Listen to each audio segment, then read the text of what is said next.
Welcome everyone to this next example. In this video, we will look at how to identify flows to and from specific processes.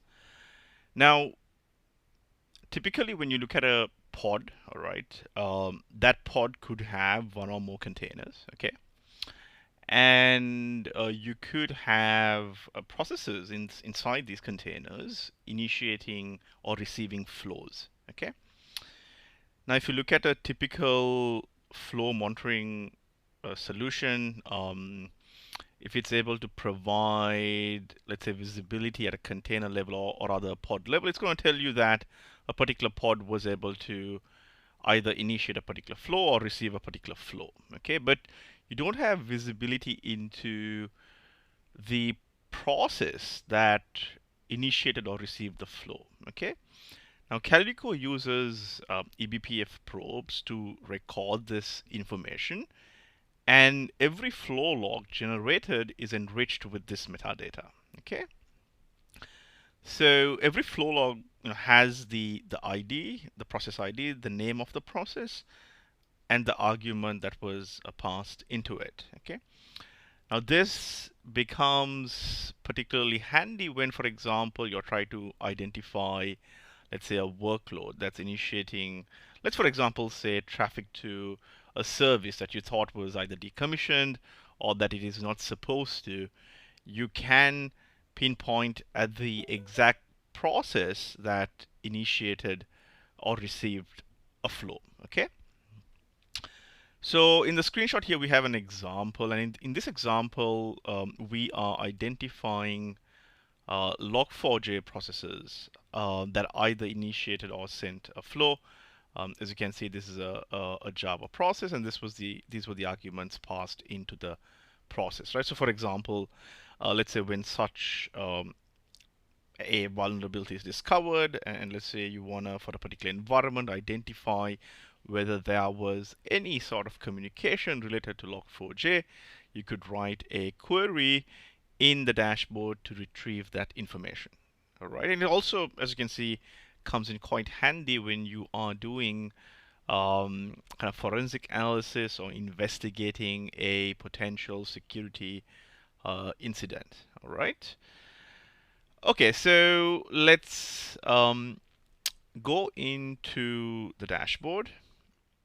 Okay, so in this dashboard, I already have a saved query. I'm gonna filter for flows, any flow basically that has the log4j keyword mentioned in the process arguments. Okay.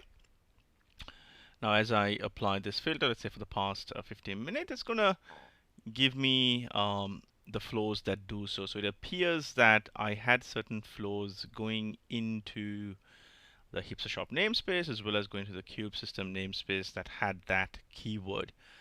And I also have flows from the Hipster Shop namespace that had that keyword. Okay, so let's look at some of these logs.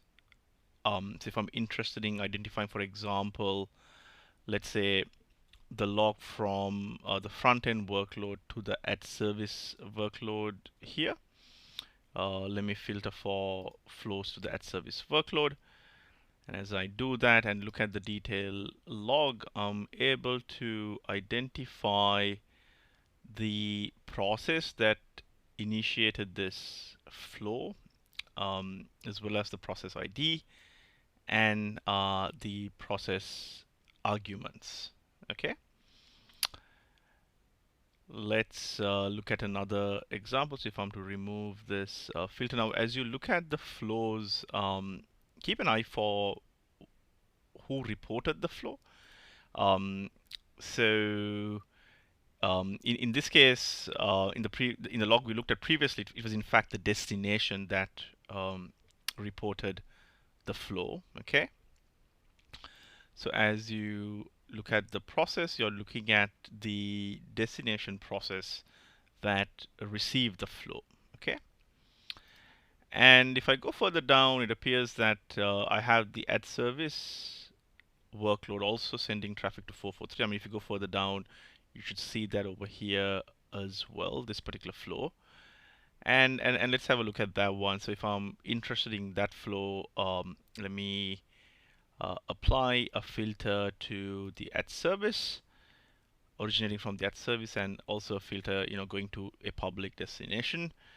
And it appears that this traffic is sent towards the Google API.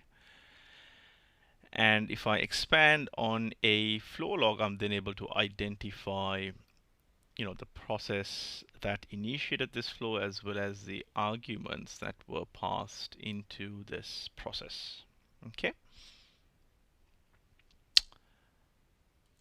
All right. So the gist of it is that I was able to apply a filter, and this could be anything, right? It could be either a name of a process or an argument that went into a process. I was able to apply that filter and then get pretty much retrieve all the flows pertaining to a log4j process argument in this example in the two clusters that I have here.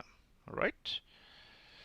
Also, if you're interested in identifying the traffic that was sent to the kube system namespace, let me apply a filter for ad service and kube system, and then I'm able to retrieve the DNS flows or requests sent to kube system.